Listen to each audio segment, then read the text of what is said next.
Welcome back to our series on cognitive distortions.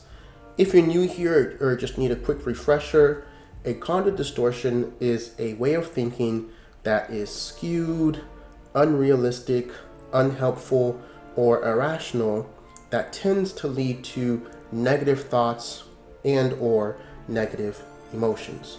So today we'll be looking at the distortion of should statements, which is a very common and very popular one that many people have and I've seen and heard quite a bit. We'll look at what it is, some examples, and of course, how to challenge them. So without further ado, let's get into it. So what is a should statement? So should statements arbitrarily set standards or rules that unnecessarily criticize yourself, others, or the world. Thinking or saying I should puts pressure on yourself and tends to set up unrealistic expectations. These rules create a lot of pressure and impose a set of expectations that may not likely be met. And of course, other variations of this might be should, must, ought, have to, need to, and so forth, right?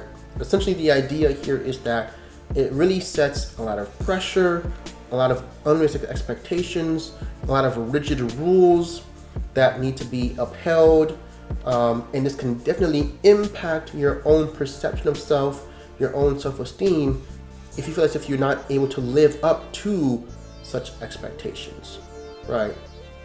So let's look at an example of what some of these should statements might look like. I shouldn't have to ask for help. I should be able to figure it out and do it myself. I must eat healthily all the time. I expect nothing less. I ought to be good at this. I can't make any mistakes. I shouldn't feel this way. You should have known better. You should have done it differently. Things have to be this way. Something that you might realize with these should statements is that it leaves very little room for flexibility. Again, it's very rigid, very restricted. It must be this way and no other way. It leaves very little room for error, very little room for adjustability or flexibility or adaptability. It must be done this way or it's no way at all. Very limiting in that regard. And so part of what you want to do with these should statements is to kind of help breathe a bit more freedom, a bit more autonomy, a bit more flexibility into the statements so that it's not as restrictive. So how can we challenge this way of thinking? Well, one way to think about these statements is it's meant to be motivating rather than conflicting, critical, or condescending, right? You want to encourage behavior. You don't want to deflate someone or discourage them from even trying to begin with because they don't feel like they'll be able to live up to this expectation, right? So you want to encourage, not unintentionally discourage due to these expectations that are being placed.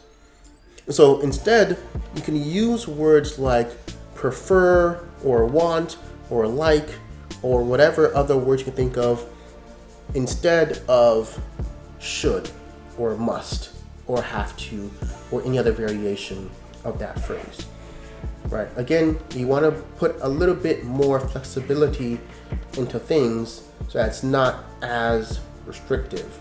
So that then if someone doesn't necessarily live up to that expectation, they still have a sense of dignity left because it wasn't so stringent and so dependent upon this one way of things being done.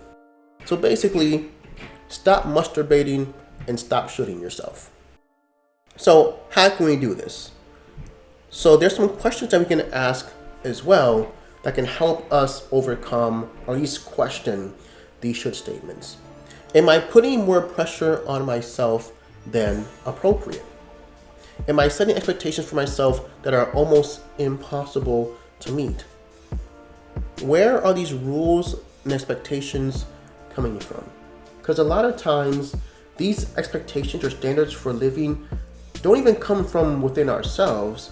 They're imposed upon us through some external factor or person. It can be parents, for example.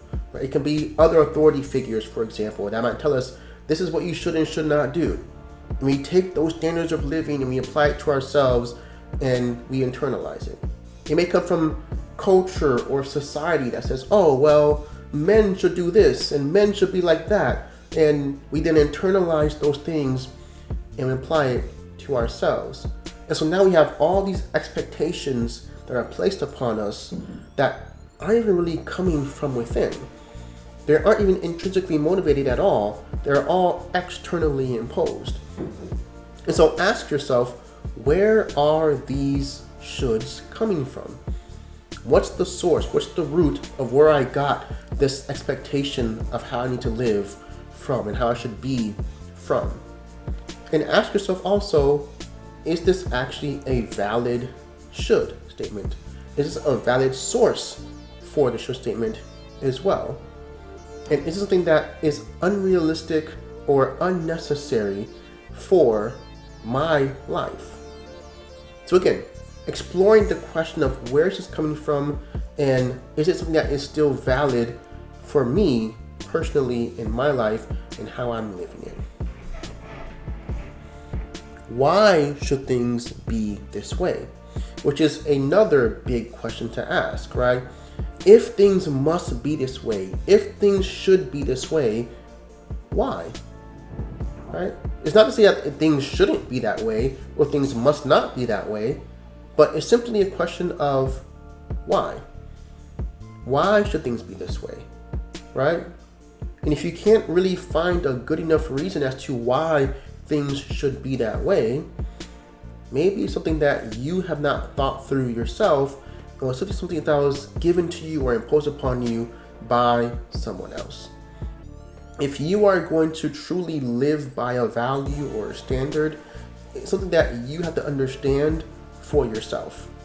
So ask yourself, why am I doing it this way? Why should things be this way? Do I know for myself?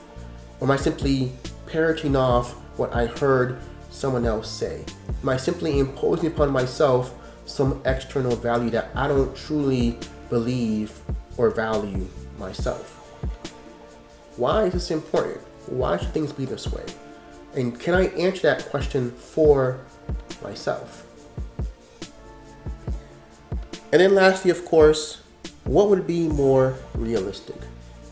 So instead of trying to adhere to this should statement that may not be realistic, how can I then reframe it in a way where it is more realistic, where it can be more approachable as well? And we're kind of looking to how we can reframe some of these should statements. So here is a formula for how we can reframe should statements. So it's in 3 parts. So the first part is to, again, swap out the should with something that is a bit less restrictive. So for example, you can say, it would be nice if, fill in the blank. And then you'll want to acknowledge what the reality is, right? Because obviously you have the should statement that you didn't quite live up to. So what was that reality that occurred instead, right?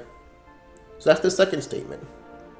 And the third statement is, what is your response based upon what the expectation is and what your reality was? So therefore, my most effective response could be fill in the blank. So that's kind of like your 3-step formula for how you can address and reframe some of these should statements. But let's look at that example of one of these things reframed that hopefully make things be a bit more clear. So the should statement here is, I shouldn't have made so many mistakes playing the piano at the concert. Right? So in this case, with this should statement, we see that the expectation is to be perfect, to make no mistakes. Right?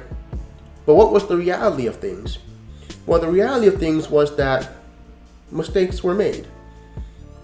And so if the expectation is that I need to be perfect, but the reality is I make mistakes, what might be the more effective or realistic expectation to shoot for? Well, I can use these mistakes as a way to learn from and grow from so that I can do better next time. I can't necessarily shoot for perfection, but I can at least strive to be better, to improve, to progress, right? So an example of this reframed thought might look like, it would be nice if I hadn't made mistakes playing to my concert piece. But the reality is, I made a few mistakes, and I know I can do better.